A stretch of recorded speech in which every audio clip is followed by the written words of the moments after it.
My angrily parents call me, their voices sharp with disgust. Your children are idiots. They embarrass us. If they can't behave like your sister's kids, don't come back. That was the final insult. I cut off all financial support. Days later, they sent me a legal notice, $65,000 for raising me. I laughed. And with one phone call, I shattered their world forever. I never imagined I would reach a point in my life where I had to choose between my parents and my children. But here I was, standing in my kitchen, gripping my phone so tightly my fingers ached. My mother's voice echoed in my head, light and casual, as if she hadn't just delivered a devastating blow. Rachel, sweetheart, we need to talk about Thanksgiving. For a brief moment, I had allowed myself to feel warm, hopeful even. Despite the years of tension, despite the favoritism, despite always feeling like the outsider in my own family, there was still a part of me that longed for our old traditions. I had pictured the way their house would be filled with the smell of roasted turkey and cinnamon, the comforting sound of family laughter. My kids, Ethan and Lily, adored their grandparents, even if the love wasn't always returned in equal measure. Of course, Mom. What's the plan? I had asked, already thinking about the excitement on Ethan's face when I told him. Then came the pause. That pause. Just long enough to make my stomach twist with unease. Well, this year we're keeping it small. More intimate. I frowned. Oh, so no kids at all? Another hesitation. No, not exactly. I should have known. I should have seen it coming. Rachel, you know we love Ethan and Lily, we really do.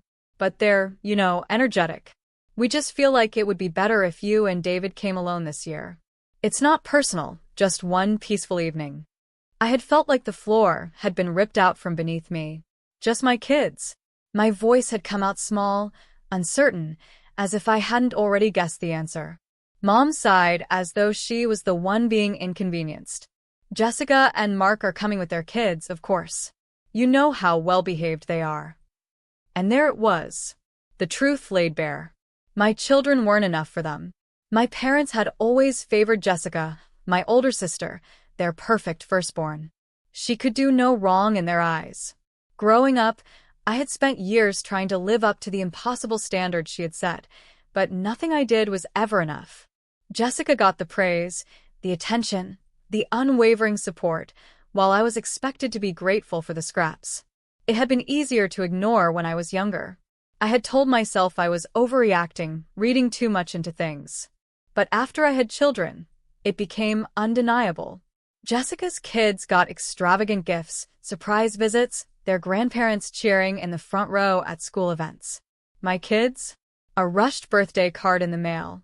Excuses about how busy they were. And now this. You're seriously telling me that my kids aren't welcome, but Jessica's are?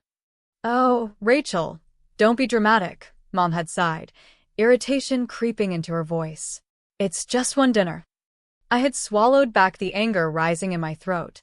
No, Mom. If my kids aren't welcome, then neither am I. A long silence had stretched between us before she finally exhaled sharply. Suit yourself.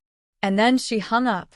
I had stood there for a long time, staring at my phone, my heart pounding.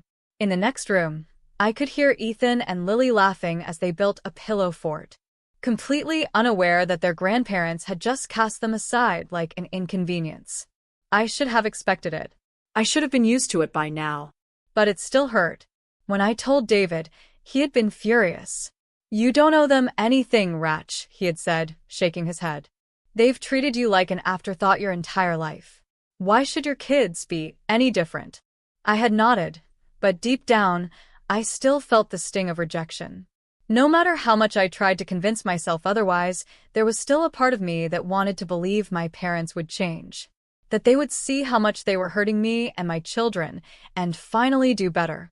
But that night, as I watched Ethan and Lily snuggled up on the couch, their faces illuminated by the glow of the TV, I made a decision. I wasn't going to beg for their love anymore. The next morning, just as I was making peace with my decision, my phone buzzed. It was a text from Jessica. Mom says you're being difficult about Thanksgiving. Why do you always have to make everything so dramatic? Of course. She had already run to Jessica. My fingers hovered over the screen. I could already predict how this conversation would go. Jessica, the perfect daughter, defending them, making excuses, dismissing my feelings like she always did. Instead of engaging, I typed out a simple response. Mom uninvited my kids. But yours are still welcome. How is that not personal? The typing bubbles appeared, then stopped. Finally, she responded. They just want a quiet evening, Rachel. You know how your kids can be a lot. That was it. That was the moment something inside me broke. Enjoy your perfect Thanksgiving, Jessica. I won't be there. And then I turned off my phone. For the first time in my life, I wasn't playing along. I wasn't begging. I wasn't trying to prove my worth. They had made their choice. Now I was making mine. But what I didn't know then was that this was only the beginning. The next few weeks would reveal just how little my parents actually valued me, and before long, the betrayal would go far beyond Thanksgiving. Because I was about to uncover a truth that would change everything. A week passed, and I told myself I was done thinking about it. I refused to let my parents' rejection ruin my time with my family. Instead of sitting at their table, where my children weren't wanted, we made our own plans. Thanksgiving morning, David and I made pancakes with Ethan and Lily, their giggles filling the kitchen as they spilled flour on the floor. We played board games, watched movies, and had a dinner that, while simple, felt full of love. But just when I started to feel at peace, my phone rang. I glanced at the screen. Mom. I let it ring. Then it rang again. And again. David gave me a look. She's not going to stop. I sighed and picked up. Hello. Mom didn't waste a second. Rachel, I need to ask you something. Her voice was sharp and patient. I closed my eyes. What? Did you cancel the credit card? For a second, I thought I had misheard. What? I repeated, my heart starting to pound. Your father's credit card, she said, as if I was stupid. It was declined at the grocery store this morning. A cold wave of realization washed over me. I turned away from David, lowering my voice. You mean my credit card? Silence. Then a scoff.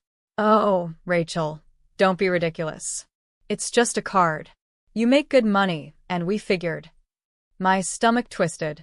I had added them as authorized users on my credit card years ago when Dad had been recovering from surgery. It was supposed to be temporary, just until they got back on their feet. But they had never stopped using it. And I had never removed them. They had spent my money for years without ever asking. My voice came out cold.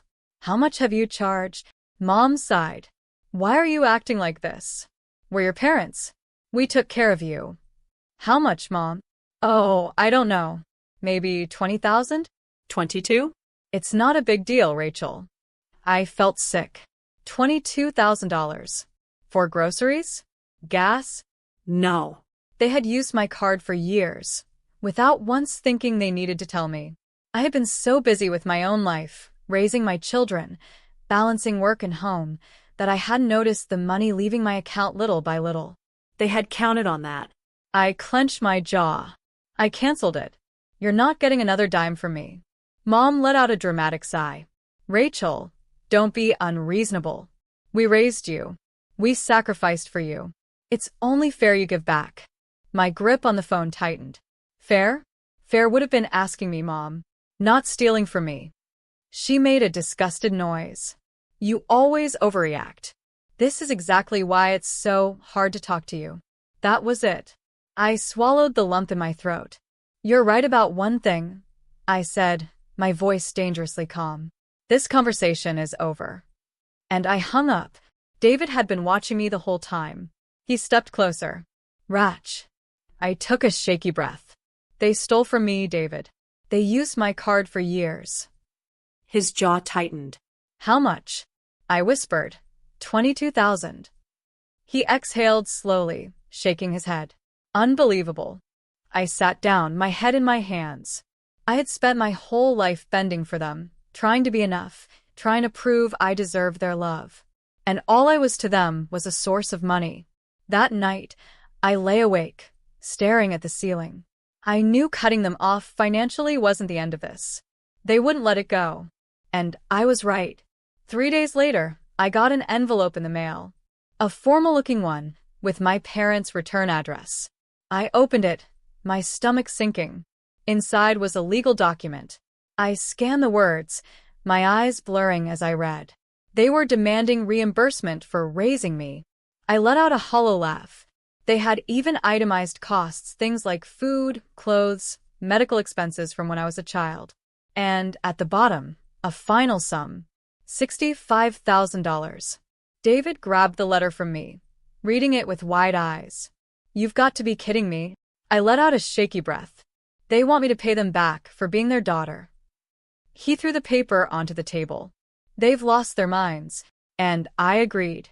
The next morning, I drove to their house. I didn't call first. I wasn't going to give them the chance to come up with more excuses. Mom opened the door, surprised to see me. Rachel. I held up the letter. What the hell is this? She folded her arms. It's what's fair. We gave you everything. The least you can do is give back. I let out a sharp laugh. Oh, you mean like how I gave back by covering your expenses for years? Without even knowing? Dad appeared behind her, his expression smug. We sacrificed a lot for you, Rachel. And now you're abandoning us. I stared at them, shaking my head. No, Dad. You abandoned me the moment you made it clear Jessica was the only child who mattered. When you stole from me and then had the audacity to demand even more. Mom's lips pressed into a thin line. If you don't want to pay, we'll involve lawyers. I met her gaze, unfazed. Go ahead. Let's see how well suing your own daughter works out for you. She blinked. What? I crossed my arms. You want to tell a judge you're demanding $65,000 for raising me while stealing from me behind my back? Be my guest. I've got bank statements, texts, and years of proof. Silence. For the first time, they looked uncertain. Dad cleared his throat. We just thought you'd want to do the right thing. I let out another humorless laugh. Oh, I am. Right now. And then, without breaking eye contact, I ripped the letter in half. Mom gasped. You ungrateful little. I turned on my heel, calling over my shoulder. Merry Christmas. I got in my car and drove away. And for the first time in my life, I felt free. But deep down, I knew this wasn't over. They weren't done yet. I thought that after tearing up their ridiculous demand for money, my parents would finally back off. Maybe, just maybe, they would sit in the wreckage of their own arrogance and realize that they had pushed me too far. But people like them? They don't change. They escalate. At first, there was silence.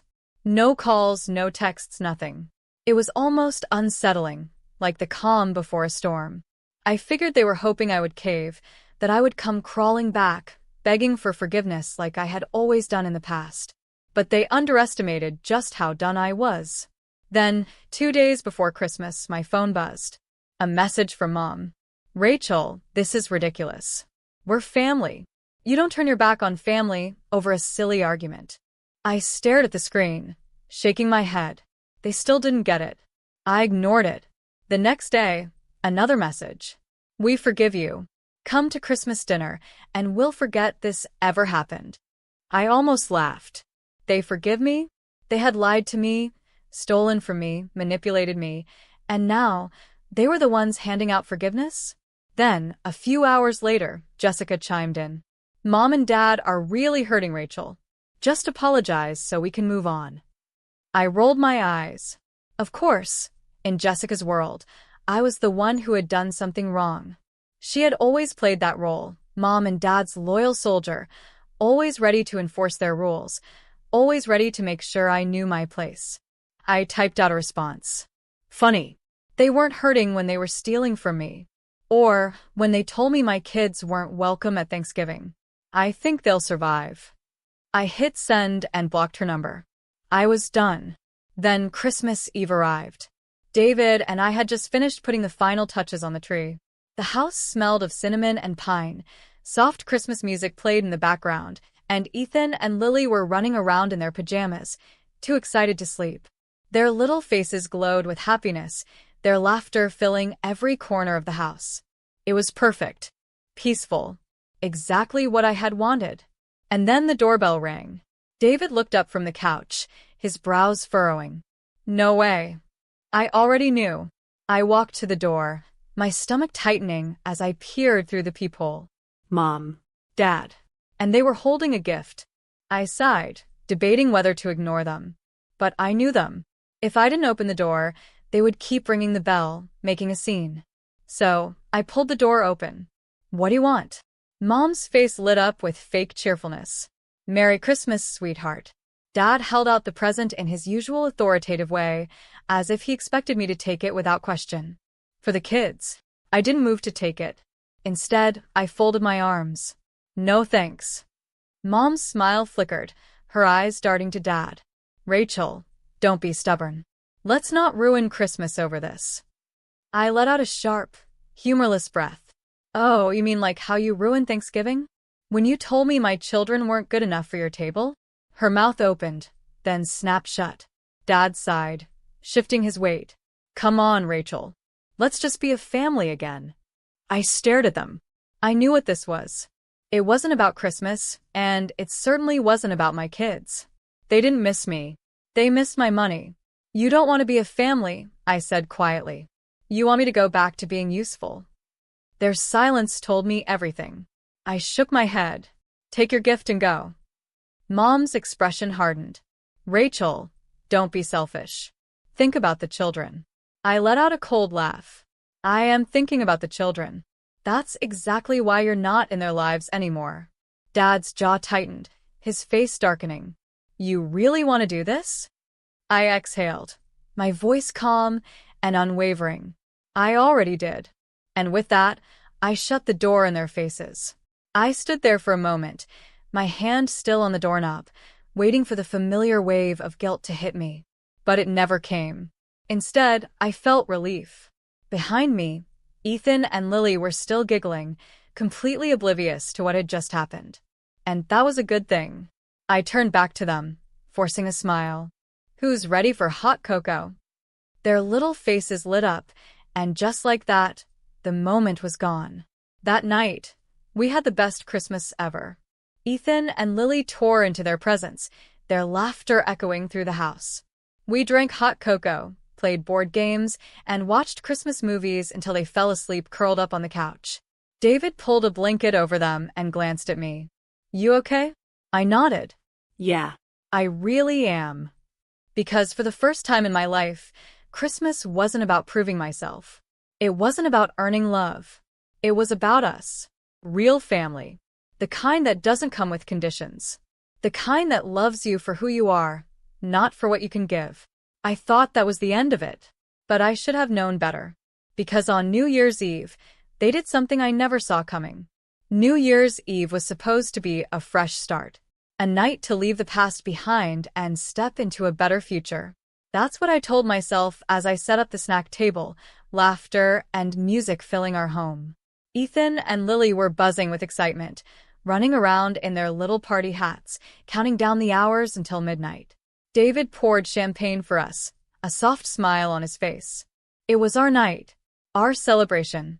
A new year, one where I no longer had to tiptoe around my parents' expectations. And then the knock came. I froze, my stomach twisting. David looked at me from across the room, brow furrowed. You think? I already know. I walked to the door, taking a deep breath before opening it. There they were. Mom. Dad. Jessica. And Jessica's husband, Mark. An ambush. I crossed my arms. What do you want? Mom gave me a practiced, sympathetic smile. We just want to talk. I didn't move. No thanks. Dad sighed like I was the exhausting one. Rachel, enough. You've made your point. Now, let's fix this before things go too far. A chill ran down my spine. Too far? Mom exchanged a look with Jessica before turning back to me, her voice sickeningly sweet. We just don't want this to affect the kids. Something about her tone made my skin crawl. What are you talking about?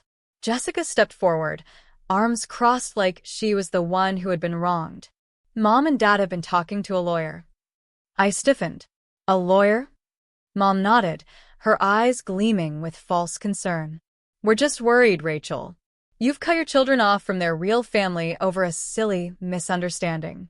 That's not fair to them. I felt the blood rush in my ears. What are you trying to say? Dad cleared his throat, shifting his weight. We've been looking into grandparents' rights. For a moment, all I could hear was the ringing in my ears. Then I laughed. It wasn't a small chuckle. It was loud, sharp, and completely unhinged.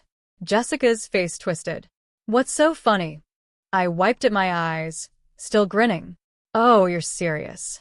You actually think you can force your way back into my children's lives?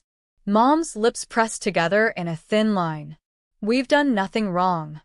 I stepped forward, my voice ice cold. Nothing wrong, I repeated. You stole from me. You treated my kids like second-class citizens. And now, because I finally cut you off, you think you can bully your way back in? Dad's face darkened. You don't want to do this, Rachel. I smirked, pulling out my phone and holding it up.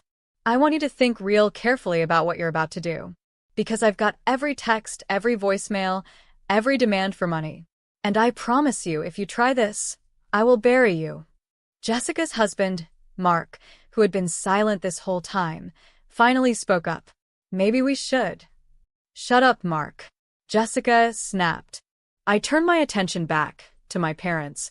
You have no case, I said evenly. You know it. I know it. And if you keep pushing me, I will make sure everyone you know sees exactly who you really are. A beat of silence. Then Mom's face twisted in anger. You're being unreasonable. I smiled. No, Mom. I'm finally being smart. I stepped back into my house, keeping my eyes locked on theirs. Happy New Year. And then I slammed the door in their faces. They never went through with their pathetic legal threat. They knew they had nothing. They knew they had lost. In the weeks that followed, I didn't hear from them. Not a text. Not a call. Nothing. And for the first time in my life, it felt like freedom. The weight of their expectations? Gone. The pressure to please them? Gone. The endless cycle of guilt and manipulation? Gone. Months later, on a warm spring afternoon, I was sitting on the porch, watching Ethan and Lily chase bubbles in the yard. David handed me a lemonade and sat beside me. It's been quiet. I nodded, watching our kids giggle as they popped the bubbles. Yeah. Feels good. He smirked. Think they'll ever try again? I took a sip of my drink, letting the sun warm my face. Doesn't matter. Because I had already won. I had my kids, my real family, and I would never let anyone make them feel unwanted again.